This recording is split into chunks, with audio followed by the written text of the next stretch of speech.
નમસ્કાર મિત્રો, સ્વાગત છે તમારો અચનજીવ સ્ટડી પોઈન્ટ યુટ્યુબ ચેનલના એક નવા વિડીયોમાં. પોસ્ટ ઓફિસમાં 30,000 કરતાં પણ વધારે જગ્યાઓ માટે વર્ષ 2026ની સૌથી મોટી ભરતી આવનારી છે. આ ભરતીની ખાસ બાબત એ છે કે આ ભરતી માટે કોઈ પણ પ્રકારની પરીક્ષા જે છે એ લેવામાં આવતી નથી. માત્ર તમારા ધોરણ 10ના ટકાના આધારે જે છે એ ભરતી કરવામાં આવે છે. એટલે કે તમારે ધોરણ 10ની અંદર જેટલા સારા ટકા હોય એટલા તમને નોકરી મળવાના ચાન્સીસ જે છે એ વધારે હોય છે. તો આજના આ વિડીયોની અંદર આપણે જોઈશું કે તમારે ધોરણ 10ની અંદર કેટલા ટકા હોય તો તમારે જે છે એ ફોર્મ ભરવું જોઈએ, એટલે તમારું જે છે એ સિલેક્શન થવાના ચાન્સીસ વધે અને તમારા ખાલી ખોટા જે આ ફોર્મ ભરવાના 100 રૂપિયા છે એ બગડે નહીં.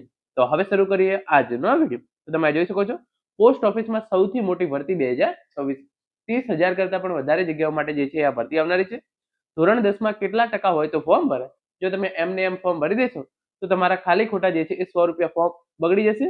ગ્રામીણ ડાક સેવક એટલે કે જીડીએસની જે છે એ આ મોટામાં મોટી ભરતી થવા જઈ રહી છે. તો ભરતી વિશેની આપણે ફટાફટ માહિતી મેળવી લઈએ. તો તમે જોઈ શકો છો, ઇન્ડિયા પોસ્ટ જીડીએસ રિક્રુટમેન્ટ. તો કુલ જે છે એ 3 પોસ્ટ માટે જે છે એ ભરતી થવા જઈ રહી છે. વિગતવાર ઇન્ફોર્મેશન જે છે એ આપણે અહીંયા આગળથી જોઈશું. તો તમે જોઈ શકો છો, જે નામ છે એનું છે India post office, India post GDS recruitment 2026.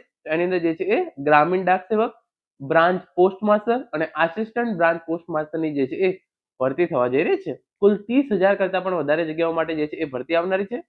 અને આનું જે છે એ સિલેક્શન માટે કોઈ પણ પ્રકારની પરીક્ષા લેવામાં નથી આવતી.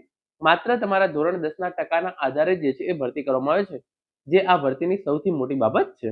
આગળ તમે અહીંયા જોઈ શકો છો, ઇન્ફોર્મેશન આપવામાં આવેલી છે એ પ્રમાણે જો તમારે ફોર્મ ભરવું હોય, તમે જનરલ, ઓબીસી અને ઈડબ્લ્યુએસ કેટેગરીમાંથી આવતા હોય તો તમારે જે છે એ 100 રૂપિયા ફી ભરવાની રહેશે.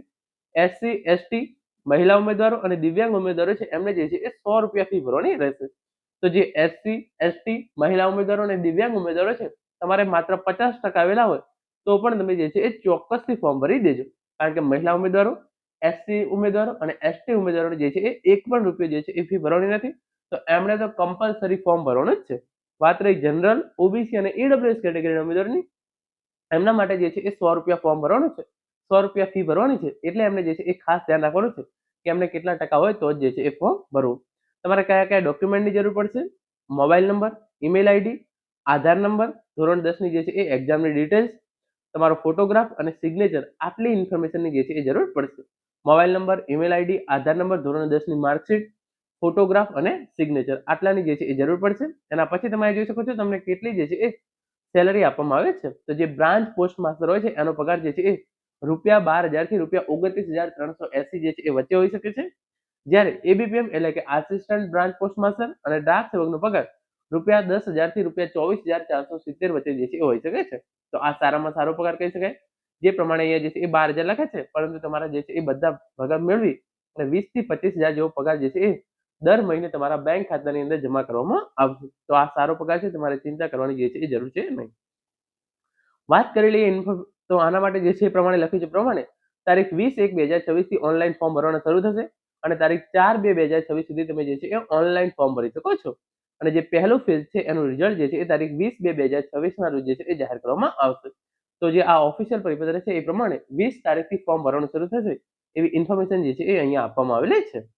અને અહીંયા જે છે એની તમામ ઇન્ફોર્મેશન તમે અહીંયા જોઈ શકો છો. હવે આપણે વાત કરીએ કે તમારે કેટલા ટકા હોય તો તમારે જે છે એ ફોર્મ ભરવું જોઈએ. તો જનરલી આની અંદર જે છે એ 90 થી 95% વાળા વિદ્યાર્થીઓ હોય એમનું જે છે એ સિલેક્શન થતું હોય છે. અને આની અંદર કુલ 6 થી 7 અલગ અલગ મેરિટ જે છે એ બહાર પાડવામાં આવે છે. ફોર એક્ઝામ્પલ, ગુજરાતની અંદર જે છે એ 1200 જગ્યાઓ છે. તો 1200 જગ્યાઓ માટે જે છે 3 થી 4 લાખ ઉમેદવારો જે છે એ ફોર એક્ઝામ્પલ ફોર્મ ભરે છે. તો એમાંથી જે ઉમેદવારોને સૌથી સારા ટકા હોય એનું જે છે એ ફર્સ્ટ મેરિટ જે છે એ બહાર પાડવામાં આવે છે. પરંતુ જે ફર્સ્ટ મેરિટની અંદર સિલેક્ટ થયેલા છે એ તમામ ઉમેદવારો જે છે એ નોકરી નહીં લે, અથવા તો જ્યારે ડોક્યુમેન્ટ વેરિફિકેશન કરશે ત્યારે કંઈ ને કંઈ લોચા આવે એના કારણે જે છે એમને નોકરી મળતી નથી.